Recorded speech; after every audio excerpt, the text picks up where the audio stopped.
Bonjour, merci de me donner la parole. Dès le premier regard, ce qui saisit l'utilisateur potentiel face à des objets issus de pratiques d'appropriation, c'est cet effet de surprise qu'il provoque, c'est-à-dire leur saisissement intense en deux temps et deux sens possibles, provoquant par là même une prise plus forte ou redoublée du réel. Car en effet, certains designers développent leur pratique en s'emparant d'objets préexistants et perturbent quelque peu l'ordre établi en proposant des versions imprévisibles et décalées. Il en résulte que nous n'avons pas affaire à un unique objet, mais deux, voire peut-être même certaines fois à trois objets sur un unique et même temps. Cette posture pose clairement la question d'une pratique du double, une pratique qui joue et se joue du dédoublement de l'objet. Pour illustrer notre propos, amorçons les choses avec donc le travail de Maarten Bass, le designer hollandais qui s'est fait reconnaître pour une attitude incendiaire. Oui, j'utilise le terme d'incendiaire, car comme le disait Murray Moss, Bass manie le chalumeau comme un ciseau à bois, brûlant systématiquement du mobilier. Il resculpte ces icônes du design à la flamme, précautionneusement pour préserver leur intégrité structurelle et de ce fait leur fonctionnalité d'origine.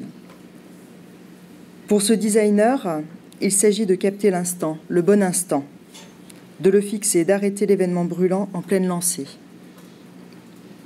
Il ne laisse pas les flammes aller trop loin dans la morsure qu'elles infligent à l'objet dont il s'est emparé, juste le temps qu'il faut pour remodeler la surface, consumer le meuble sans le mettre à mort pour autant. Puis, il panse les brûlures avec un vernis époxy.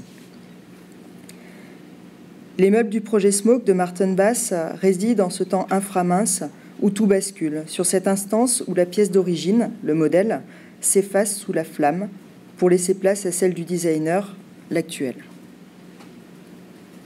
Smoke, que donc vous pouvez voir à l'écran, donc sont des images qui ont été prises lors de la performance inaugurale de Maarten Bass à la Galerie Moss de New York. Smoke, c'est cet instantané d'une disparition au profit d'une apparition consumée du meuble. La procédure que ce designer hollandais développe est à entendre comme un second baptême par le feu.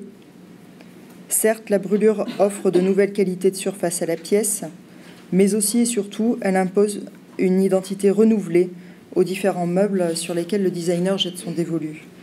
Par l'épreuve du feu, Bass ôte la première peau, celle que nous connaissons ordinairement, pour imposer une seconde, la sienne, noire, craquelée, aléatoire et imparfaite de la matière carbonisée.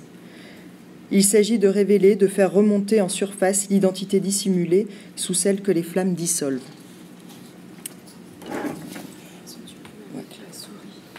Ouais. Avec le Smoke Red Blue Chair, nous sommes confrontés à une image carbonisée par Bass, à une assise, carbonisée par Bass en 2004 à la Galerie Moss. Et sur ce même temps, entre les fissures du carbone, nous ne cessons de percevoir l'iconique Red Blue Chair de Gerrit Rietveld de 1923 qui résiste. Ce n'est plus tout à fait la pièce historique, elle n'a plus rien de red et de blue, et pourtant, sous nos yeux, la version carbonisée de Bass est sans cesse talonnée par celle de Rietveld. Les pièces du projet Smoke sont prises entre deux, elles sont enserrées, entre deux identités, entre leur origine et celle que le designer du XXIe siècle inscrit au chalumeau. Le fauteuil Smoke serait un passage entre deux productions, 2 siècles de design. Ainsi, nous pouvons avancer que l'objet issu d'une procédure et d'une posture de réemploi trouve sa définition et son identité au cœur d'une coprésence, c'est-à-dire de présence concomitante et simultanée de deux versions d'un même objet. Et par conséquent, la pratique d'appropriation a cette particularité d'imposer un principe de cohabitation à l'objet, d'habitation côte à côte de deux ou plusieurs pièces en une seule et unique. Nous sommes confrontés à des objets bifaces, des objets multiples, perpétuellement pris entre deux versions qui ne cessent d'échanger, de pousser l'une contre l'autre. Les objets issus de l'appropriation ne sont pas dans une définition fixe. Ils sont une localité mouvante au croisement de deux réalités. Barthes le soulignait dans Sémantique de l'objet en déclarant « Comme tout signe, l'objet est au carrefour de deux coordonnées, de deux définitions. L'objet est une zone poreuse entre deux étendues, deux territoires. » Alors, comment on fait ? Il faut faire tourner la molette. Hop. Donc vous avez ici à l'écran le rocker du studio Holmes. Le rocker, c'est une prothèse qui octroie un potentiel oscillatoire à l'assise sur laquelle elle se trouve greffée. L'élément à la forme arquée permet de convertir quasiment toute chaise en fauteuil à bascule. En réalité, à première vue, il n'y a pas vraiment de rocking chair. Et pourtant, à bien regarder, nous le voyons poindre à la rencontre fortuite de la raideur d'une austère chaise de cuisine et ce mouvement relaxant de balancier qui peut être initié par les bascules. Le rocking chair s'esquisse au lieu de contact entre les deux présences. Il monte dans les rapports qui s'instaurent entre les territoires dont chaque élément est porteur. Il s'établit en une localité où chaque élément entre en résonance avec et dans celui qui fait face. Nous ne le captons pas par un bord ou l'autre, mais à la croisée des deux images qui se fréquentent sur et en lui et qui les tirent, le tiraillent en tous sens. Ainsi, l'assise n'est déjà plus une vulgaire chaise de cuisine et le rocker, donc cette partie de bois, n'est plus vraiment un arc. C'est leur rencontre qui les pousse tous deux à mi-chemin vers une troisième réalité de confortable fauteuil, appelant à la détente par son doux bercement, le rocking chair. Nous pouvons voir ici une pratique qui entretient des rapports étroits avec le palimpseste, dont Anne nous a un peu parlé tout à l'heure. En effet, Genette nous rappelle que le palimpseste est un parchemin dont on a gratté la première inscription pour en tracer une autre, qui ne la cache pas tout à fait, en sorte qu'on peut y lire par transparence l'ancien sous le nouveau. Nous voyons ici un parallèle entre ce type de texte et l'objet issu de l'appropriation, car tous deux fonctionnent sur un principe de réécriture, sur une matière pré-informée. L'effacement du modèle n'étant pas total, il y a sans cesse trace d'un précédent.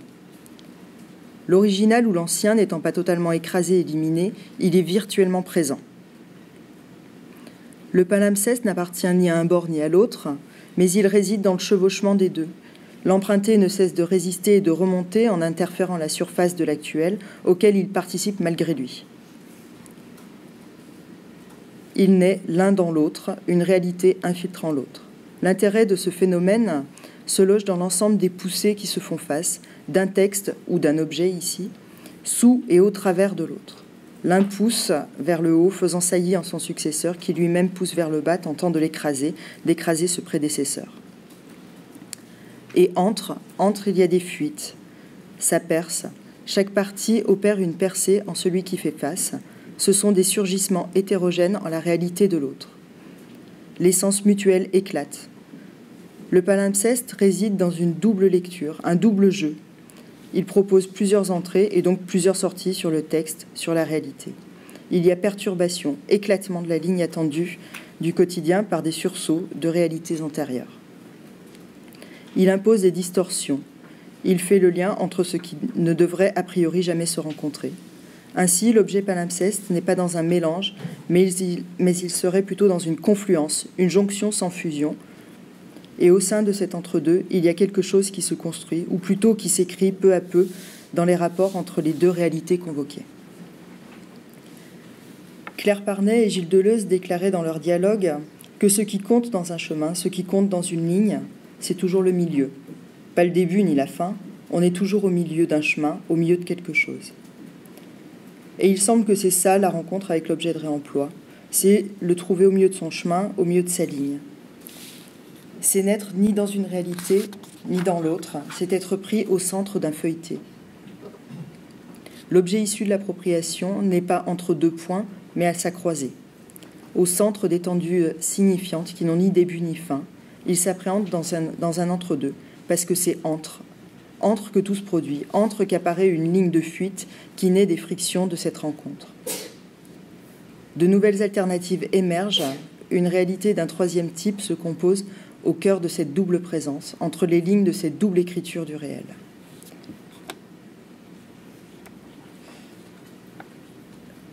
Prenons ici l'exemple du Tree Trunk Bench de Jürgen Bey pour illustrer ce propos. Ce n'est ni un simple tronc comme nous en voyons au bord de toutes les forêts, ni une enfilade de chaises.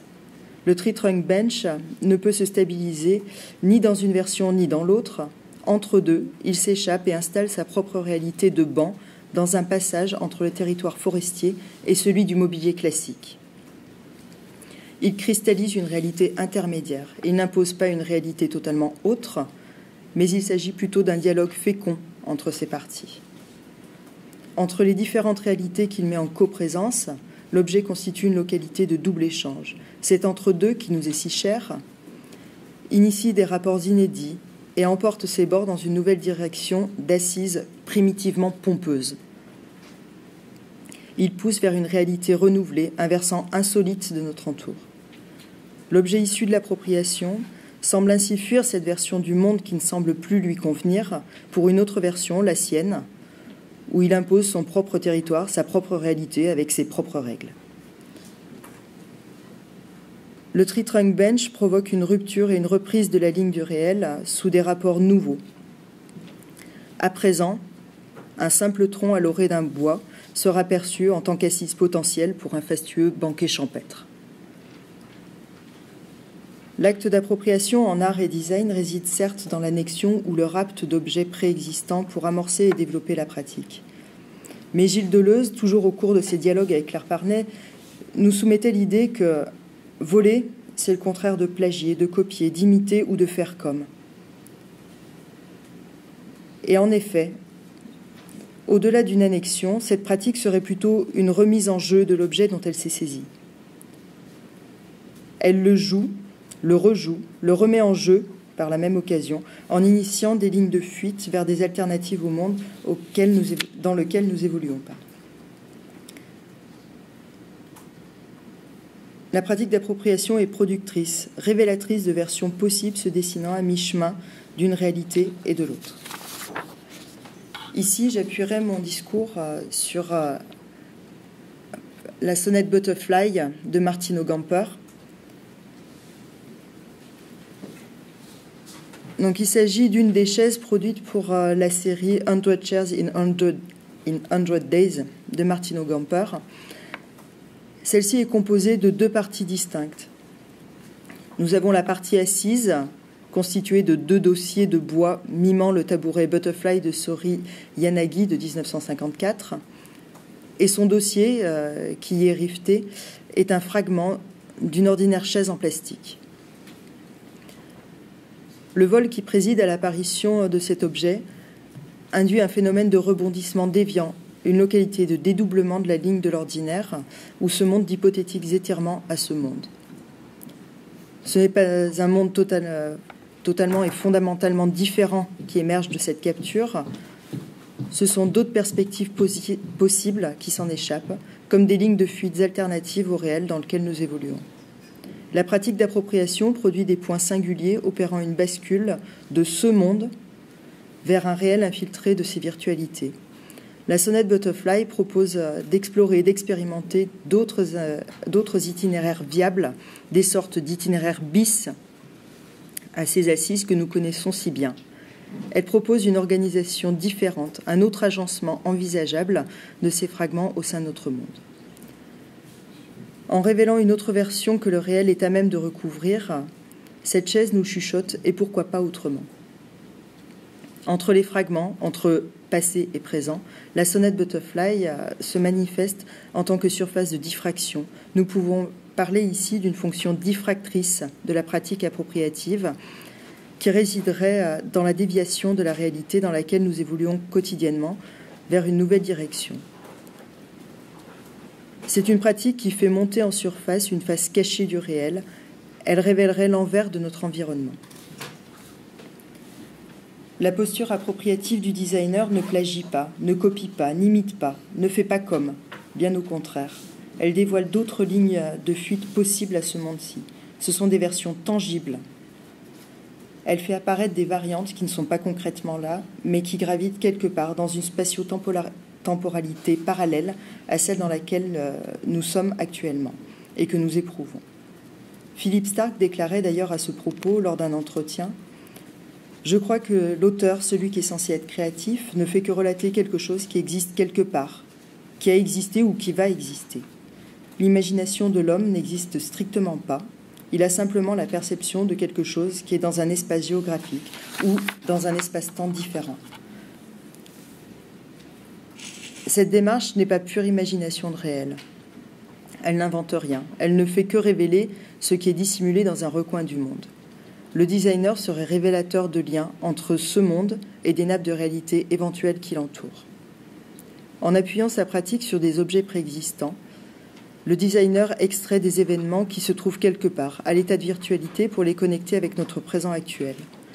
L'appropriation consisterait alors certainement à produire un temps actuel connecté à ces virtualités. Cette pratique jouerait avec l'objet comme avec un point mobile sur la ligne spatio-temporelle de notre monde, un point de divergence éclaté, fragmenté entre des passés et des avenirs dans le présent, dans l'actuel. L'objet annexé est un point d'interférence ou plutôt de diffraction au sein du réel. Je proposerai ici de porter notre regard sur la Broken Family de Jürgen Bey, un service de vaisselle recomposé à partir d'éléments issus d'autres services, de familles brisées. Ce service est dépourvu d'unité stylistique ou formelle entre ses divers composants. Le designer réunit des pièces esselées d'origine disparate en une même famille.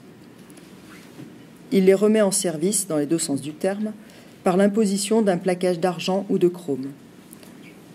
L'hétérogénéité de l'ensemble n'est pas niée. C'est l'unité chromatique de la surface qui fait le lien.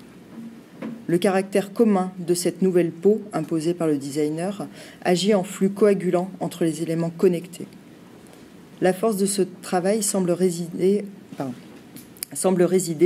dans une unité multiple, éclatée, se nourrissant des origines et contextes d'appréhension, de temporalité disparate de chacune des pièces. Chaque participant au service est à double face, une face tournée vers son passé qu'il habite virtuellement et une face tournée vers son présent, l'actuel. Chaque pièce se dédouble, s'épaissit par l'accumulation de calques spatio-temporels hétérogènes. Dans l'échange entre ces divers temps et espaces, il y a un glissement du réel, un troisième quelque chose qui se concrétise. Il y a production d'un temps multiplement imprégné. L'objet résultant d'un acte appropriatif forme ce que j'appelle un nœud spatio-temporel entre passé, présent et avenir. Il serait synchrone et la procédure qui nous importe éveillerait ici, par conséquent, la fonction synchronique de l'objet, une sorte de contraction multitemporelle et multispatiale. L'objet issu d'une pratique appropriative constitue ainsi une localité interrogeant le temps et l'espace en son entier. Il porte ce que William Burroughs a nommé le temps de l'œil spatial dans l'œuvre de Brian Gysin. Donc je cite le texte qu'il avait écrit lors d'une exposition. « Voici les faubourgs de Marrakech. Regardez, il y a une voiture transparente. Il y en a une un peu plus solide. C'est une section de temps. Quand vous marchez dans une rue où vous êtes déjà passé très souvent, vous ne voyez pas seulement les voitures, les motos, les bicyclettes ou les personnes qui s'y trouvent alors, mais aussi celles dont vous vous souvenez, depuis plusieurs années, en avant, en arrière, dans le temps. C'est la vision de l'œil spatial. » La Broken Family de Jürgen Bey nous porte dans un entre-temps, à milieu, à mi-temps de celui qui est le nôtre ordinairement. Il ouvre un temps qui lui est propre, contractant l'instant présent, ce passé et à venir. C'est-à-dire que la Broken Family entraîne présentement ses utilisateurs dans un repas chargé de tous ceux qui se sont déjà déroulés autour de chaque pièce et des festins qui se dérouleront autour de ce nouvel ensemble. Elle produit une sorte de sursaut du réel dans un temps hors temps, comme un instant en suspens, court-circuitant notre ordinaire. Le réel s'enfonce, fuit, revient par intermittence, entre ces alternatives, ces diverses branches. La démarche appropriative du designer opère un double jeu et un jeu de double au sein de notre monde commun. Elle produit des décollements de la ligne du quotidien et entre les lignes qu'elle trace, notre regard s'ouvre peu à peu sur les multiplicités du réel.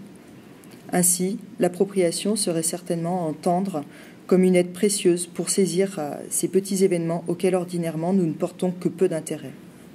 Elle est riche d'autres versions de ce réel pour nous le faire découvrir, ou plutôt redécouvrir, sous un versant inédit. Elle propose des approches parallèles de ce qui nous environne. Elle donne de l'épaisseur au réel en dévoilant ses doubles restés jusque-là invisibles. Elle fait remonter l'invisible dans le visible par la production de points de concordance entre le monde actuel et ses virtualités. Merci. Je vous remercie.